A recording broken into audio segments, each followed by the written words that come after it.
Welcome back to Establishing Faith. This is 21 Days of Leadership, and I am Victoria, your host. Thank you guys so much for being here. As always, it is an honor and a pleasure.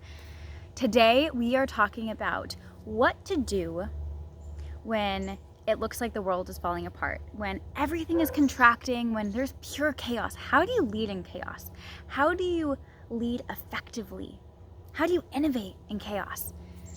Now, this is going to sound really counterintuitive, but the answer is so simple. Quite simply, you expand. You go bigger. When the world is falling apart, when it seems like everything is just pure chaos, the natural response of organizations, businesses, families is to contract. It's to get smaller. It's to shrink themselves, cut expenses, start saving more money, to probably cut out some team members, to get rid of things that are non-essential. Okay, great, fine, that works. But as a leader who is here for such a time as this, you do the opposite. Okay, great, you might have your season of contracting. You might have your season of cutting off all things that are completely non-essential. Cutting off non-essential spending. Great, stop that. Stop that. Cut off non-essential spending. Great, that works. Number 2, stop doing things that are completely non-essential, going to events that are non-essential, moving in directions that aren't really essential to the bottom line of your goals, your desires, your organization, or your family. Your job. Next, what you do next is actually what defines your leadership abilities and who you are as a leader. Great, when everyone's expanding, everyone's just going to keep getting smaller and smaller and smaller. When everyone's contracting, who are you? What are you going to do? After you contract, how do you reset and move forward from that point? Most people stay in contraction, they contract and they stay there for an indefinite, indeterminate period of time. How quickly can you contract and then expand twice as big as you were before? When everyone is posting less on social media, how can you double what you're doing? When everyone is contracting with their families and trying to maintain the status quo, how can you tell the people in your life that you love them 3 times as much?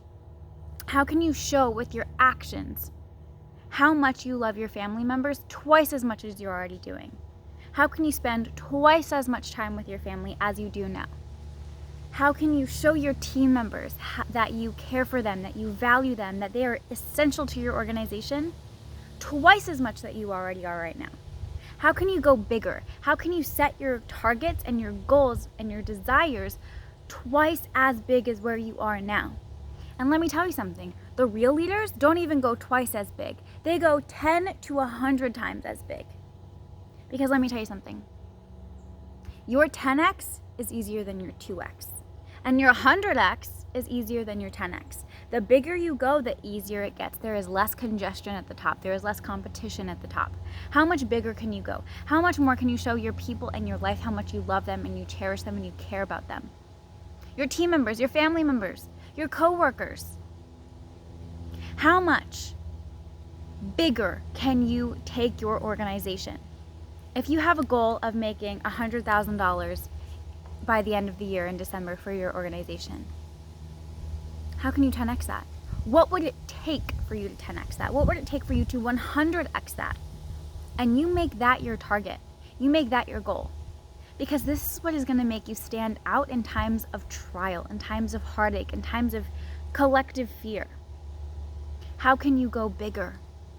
That's what people need in times of chaos. They need leaders who are so convicted. They have so much belief in who they are, whose they are, and where they are going, that it's easy for you to support them. It's easier for you to get behind them. When you were a leader and you were showing your organization, okay, we are in a time of chaos right now. We need to contract. We need to get smaller. Everyone else is going to say, okay, we need to contract. We need to get smaller. And they are going to be filled with fear. They are not going to believe in your organization. They are not going to believe, if this is your family, they are not going to believe that you have what it takes to help them move forward, to get them out. They need strong, convicted leaders who know who they are, who knows who they are, who know whose they are, and who know where they're going. Now is your time to show the world who you are, where you're going, and why you are going there. You are positioned for purpose. You are anointed for such a time as this. Now is not your time to play smaller. Now is your time to go 100 times as big. Here's the thing about bigger goals, bigger desires, bigger targets. When you say you want a 2x, you underestimate the amount of time, energy, effort, resources it will take to 2x. And then you wonder why you're stuck. You wonder why you're still playing as small as you were 2 years ago. You don't fully believe in the 2x. It doesn't get you out of bed in the morning. It doesn't keep you up at night. The 2x is too small. Everyone 2x's. That's why there's so much competition at the lower levels. You need to 100x. Skip the 10x. That's a waste of time. With all due respect, it's a great motivation. It's a waste of time. You need to think 100x. Okay, you need to think 100 times bigger. And the reason why you need to think 100 times bigger, it's going to get you out of bed in the morning. It's going to keep you up at night. It's going to make you so fully uncomfortable that you won't help but take actions at that level. When you start thinking at the 100x, you start thinking, okay, it's going to take 100 times more time than I'm putting in now. It's going to take 100 times more effort than I'm putting in now, 100 times more resources, 100 times more conviction. This is how you build faith in yourself and your team members. This is how you get everyone in your family and everyone in your organization, everyone in your team on board to move together in a direction. It has to be such a big, outrageous goal, target, or desire that people think you're crazy for going for it. If people don't think you're insane for going for it, you're not going big enough. And if people don't think you're insane for wanting to go for it, they're not going to follow you. They're not going to want to work with you. Because everyone is playing at the 2x level. Everyone is saying, okay, I want to double my income next month. Okay, I want to double the amount of time I spend with my family next month. Great. There's nothing wrong with that.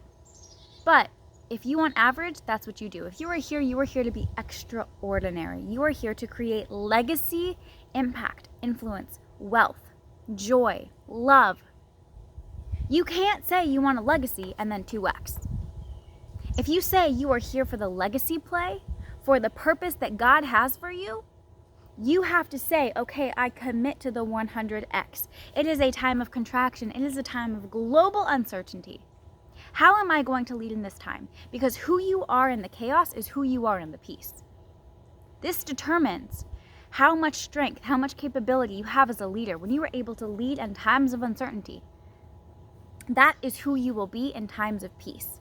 This builds your character. This builds your leadership abilities. This builds your conviction. And that is what you need to create a sustainable, long-term success within your family, within your organization, or with your legacy. Both of those things. Who are you now? Who are you being? How can you 100x? What is your 100x? What are you going to do to move at legacy levels? What is that secret desire that you've had in your life for maybe 10 years, maybe 20 years, that you don't really want to let shine? You don't want to bring it into the light and say, actually, this is what I desire. Because it's scary, it's big. But that scary big thing is on your heart for a reason. That scary big desire has been placed in your heart for a purpose. And it is your responsibility to lead yourself towards that purpose. Because everything that is on your heart is placed there from God. What you feel in your heart, that desire to make a change in the world, that desire to bring more love into the world, to love your family more, that's from God. And you know it's from God, number one, when it's aligned with the core values. Number two, when it's aligned with your purpose. And number three, when it's aligned with who you know God to be. And if you need confirmation of who you know God to be, look back on your life. How have you communicated with God in the past in your life? If you need more confirmation, look to Scripture. Who is God? Because God will always lead you towards love and towards truth. If you need a simple metric, that's what you look at. Is this love? Is this truth? That's how you know it's from God.